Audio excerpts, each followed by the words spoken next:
हम में से ज्यादातर लोगों को ऐसा लगता है कि हमारे जो दुश्मन है वो कहीं बाहर है, कोई दूसरा इंसान है या कोई परिस्थिति है।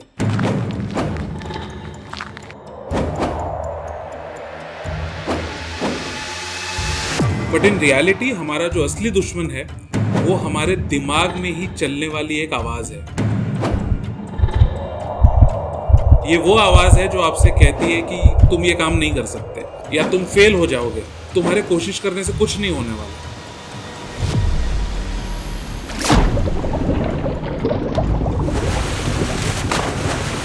कई बार हमको ऐसा लगता है कि ये जो आवाज है ये असल में सच्चाई है। प्रॉब्लम ये है कि जब हम इसको सच्चाई समझने लगते हैं तो ये असल में हमारा सच बन जाती है। न्यूरोसाइंस इसके बारे में लेकिन कुछ और ही बोलता है। न्यूरोसाइंस के हिसाब से ये सच्चाई नहीं है बल्कि ये एक आदत है। इसीलिए कई बार ऐसा होता है कि हम अपने आप से ये बोलते हैं कि मैं इस पे ओवरथिंक नहीं करूंगा, लेकिन फिर भी हम उस पे ओवरथिंक करते हैं। कई बार हम अपने आप से ये कहते हैं कि अब से मैं अपने इमोशंस पे थोड़ा कंट्रोल रखूंगा, लेकिन फिर भी हर सिचुएशन में हम थोड़ा स्ट्रॉन्ग इमोशनल आउटबर्स्ट कर देते हैं। तो ये जो सिचुएशन है जो बार बार हमारे साथ होती है कि हम कोई चीज जानते हैं कि मेरे लिए अच्छी नहीं है और हम उसे करेक्ट करने की कोशिश करते हैं, उसके बावजूद वो करेक्ट नहीं होती है क्योंकि ये हमारे ब्रेन की एफिशिएंसी है। दोस्तों, आज का हमारा टॉपिक है कि हम किस तरीके से नेगेटिव थॉट पैटर्न्स को अनलर्न कर सकें।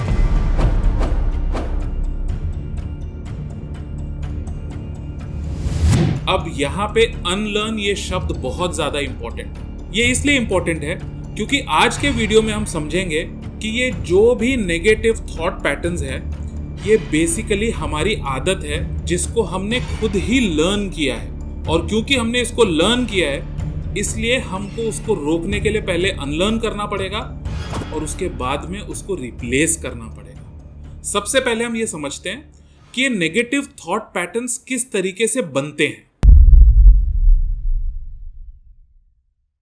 दोस्तों, जिस चीज को हम बार बार रिपीट करते रहते हैं, और वो रिपीट किस तरीके से होती है, हमारे थॉट से, हमारे इमोशन से, हमारे बिहेवियर से।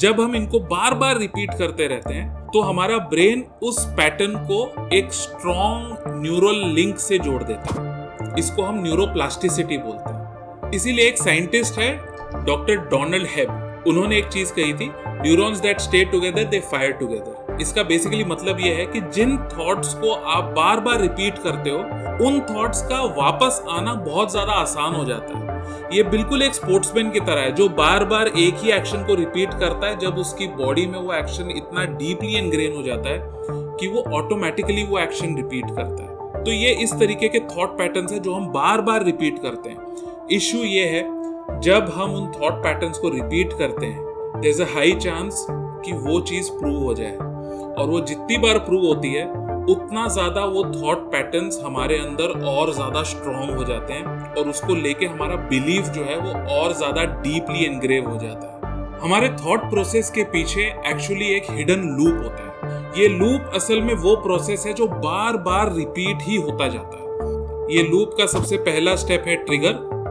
ट्रिगर के बाद में एक थॉट होता है, उस थॉट की वजह से एक इमोशन क्रिएट होता है, वो इमोशन एक बिहेवियर बनाता है और वो बिहेवियर जो है वो बार बार रिपीट होता जाता है। फॉर एग्जाम्पल, किसी ने आपको आपके काम पे क्रिटिसाइज कर दिया तो ये ट्रिगर है। अब इस पे आपके मन में थॉट क्या आता है कि मैं हमेशा गलती करता रहता। ये थॉट अपने साथ में कौन से इमोशन लेकर आ रहा है? ये अपने साथ में इमोशन ला रहा है एंजाइटी का, शेम का, गिल्ट का। और ये आगे क्या बिहेवियर लेकर आएगा? ये दो तरीके के बिहेवियर लेकर आएगा। अगली बार या तो मैं कोई मुश्किल चीज कोशिश ही नहीं करूंगा, या फिर मैं जो भी काम करूंगा उसमें मैं एक्स्ट्रा एफर्ट डालूंगा जिससे कि लोग उससे खुश होते चले जाएं। इन ईदर केस मेरे लिए ये एक प्रॉफिटेबल बिजनेस ट्रांजैक्शन नहीं होने वाला है। सो जब ये लूप कंसिस्टेंटली चलता रहता है जो आपके बिहेवियर को बार बार इम्पैक्ट करता रहता है, ऐसे में जो सबसे पहली चीज आपको नहीं करनी है वो ये है जो आपको बार बार लोग बोलते रहेंगे कि अब से पॉजिटिव सोचना शुरू करो। Now this will never work. ये इसलिए काम नहीं करता बिकॉज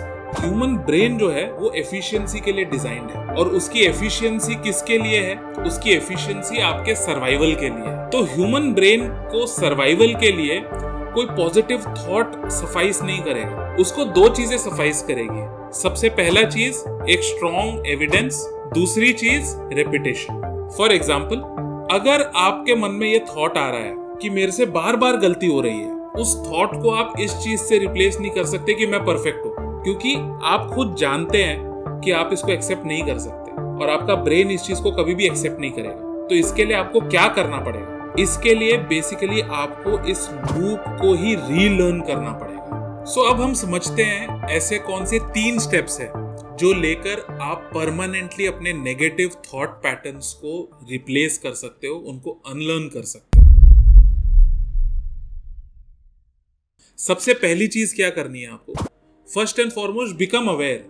आप अपने अंदर अवेयरनेस ले आइए कि एक नेगेटिव पैटर्न शुरू हो रहा है। अभी अवेयरनेस से मेरा क्या मतलब है? अब हमको ये पता है कि एक नेगेटिव थॉट पैटर्न का एक लूप होता है। जैसे ही मुझे वो लूप समझ में आ जाता है, I should become very aware कि मैं एक नेगेटिव थॉट पैटर्न के लूप में जा रहा हूं। मेरे लिए क्या जानना जरूरी है?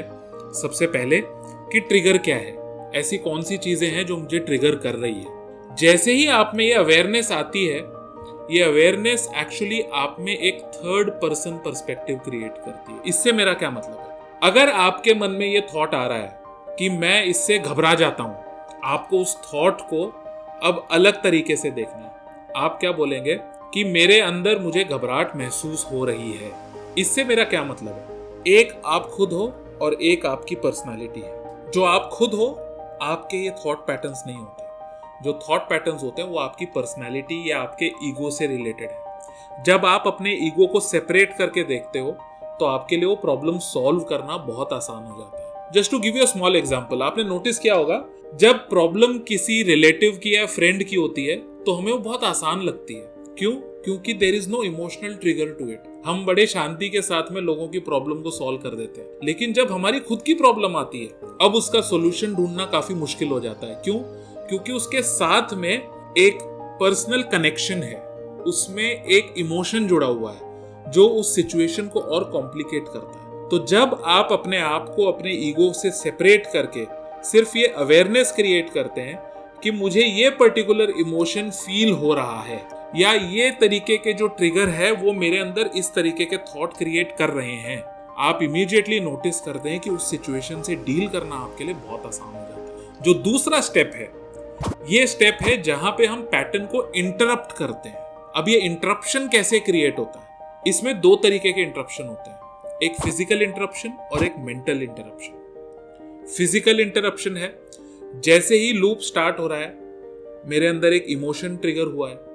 अब वो इमोशन के ट्रिगर होते ही मैं मेरे मन में क्या करूंगा, एक बार के लिए पूरा ध्यान अपनी सांस पर ले आऊंगा। मैं 3 लंबी गहरी सांसें लूंगा और उसे धीरे धीरे छोड़ दूंगा। आपने अगर हमारी इमोशनल इंटेलिजेंस की सीरीज देखी है तो उसमें एक चीज पे मैं बार बार स्ट्रेस करता हूं कि इमोशन और बिहेवियर, इनके बीच का जो गैप है उसमें ही हमारे अंदर सबसे ज्यादा पावर होता है। जब आप 3 लंबी गहरी सांसें लेते हैं तो हम क्या कर रहे हैं, हम हमारे इमोशन और बिहेवियर के बीच में एक गैप ला रहे हैं, और ये फिजिकल गैप है।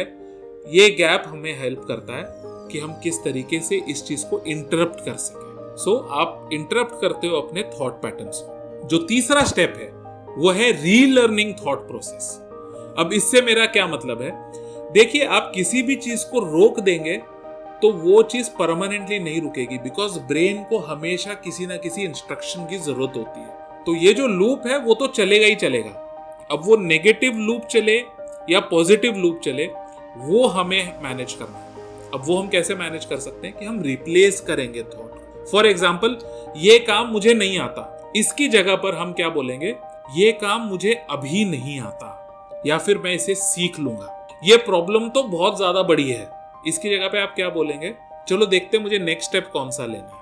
जब आप एक बहुत बड़ी प्रॉब्लम को देखते हैं तो इमीडिएटली मन में ऐसा लगता है कि ये मैं नहीं कर सकता हूँ। लेकिन जब हम उस प्रॉब्लम को स्टेप्स में डिवाइड करते हैं, एक एक स्टेप लेना हमारे लिए बहुत आसान है। सेकेंड स्ट्रेस कब होता है? जब हम एक्शन नहीं लेते। तो जब आप किसी भी बड़ी प्रॉब्लम को छोटे स्टेप्स में डिवाइड करते हो और आप एक्शन लेते हो, इमीडिएटली आपका स्ट्रेस रेस्पॉन्स कंट्रोल में आ जाता है।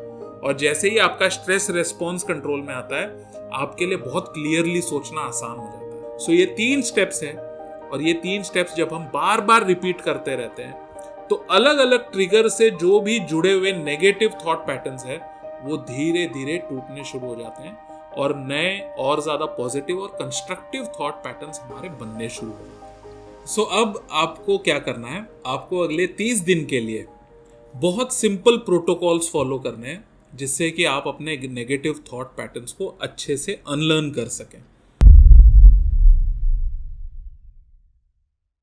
सबसे पहले जो मैंने आपको आज 3 स्टेप्स बताए हैं, आप वो 3 स्टेप्स को इमीडिएटली प्रैक्टिस करना शुरू करें। आप अपनी जर्नल क्रिएट करें।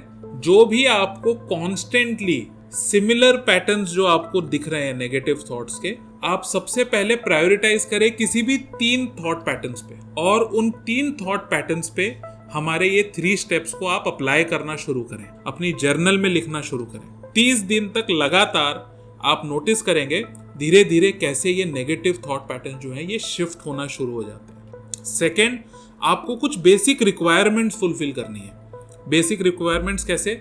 अपने एनवायरनमेंट में कुछ चीज़ों को आपको चेंज करना है। प्लीज़ अंडरस्टैंड, आपका जो थॉट होता है वो कहीं ना कहीं से शुरू होता है, और वो कहाँ से शुरू होता है? वो आपकी सेंसेस जो आपके एनवायरनमेंट में देखती है वो उनसे शुरू होता है। सो सबसे पहले अपने आसपास की जो चीज़ें हैं उसको आप डीक्लटर करें। सेकेंड, अपनी स्लीप पे फोकस करें।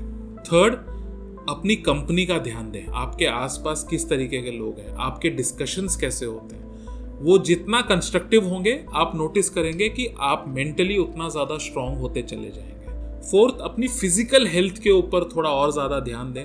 जब आप फिजिकल वर्कआउट करते हो, एक्सरसाइज करते हो, सन एक्सपोजर करते हो, तो ये आपकी बॉडी में बहुत हेल्दी अमाउंट्स ऑफ सेरोटोनिन और डोपामिन मेंटेन करते हैं, जो आपके मूड को अच्छा रखते हैं और आपके एटीट्यूड को अपबीट रखते हैं। ये चीज़ आप 30 डेज तक लगातार प्रैक्टिस करें।